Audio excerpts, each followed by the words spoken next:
ഇത് കഞ്ചാവാണെന്നും ഇത് മയക്കുമരുന്ന് ഇനത്തിൽപ്പെട്ട സർക്കാർ നിരോധിച്ചിരിക്കുവാണെന്നും അറിയാമോ? അതും അറിയാം. അത് എന്ന് നിരോധിച്ച്, ആര് നിരോധിച്ചു, കേരളത്തിലെപ്പം നിരോധിച്ചെന്ന് എല്ലാം അറിയാം. അതിനെപ്പറ്റി അറിയാം.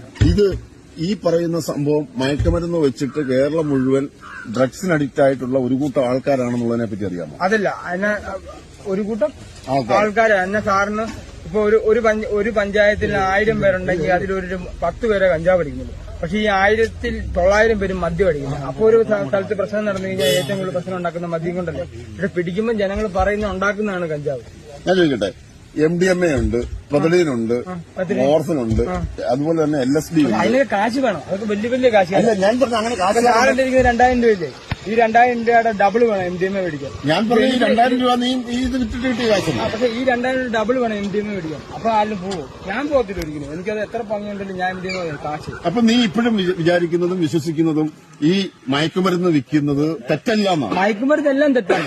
ആശുപത്രി. പക്ഷെ ഇത് മയക്കുമരുന്നാണോ? അല്ല, ഇത് മയക്കുമരുന്നിന്റെ കൂട്ടത്തിൽ സർക്കാർ 85 പെടുത്തിയത് വെറും 29 വർഷമായി. മയക്കുമരുന്ന് സർക്കാർ പെടുത്തിയതാ. അത് പൊതുവെ ഒരു പ്രകൃതിയുടെ ഇത് നോക്കുവാണെങ്കിൽ ഒരിക്കലും ആരും പറയത്തില്ല. കാരണം ഇതിനെ പറയത്തില്ല.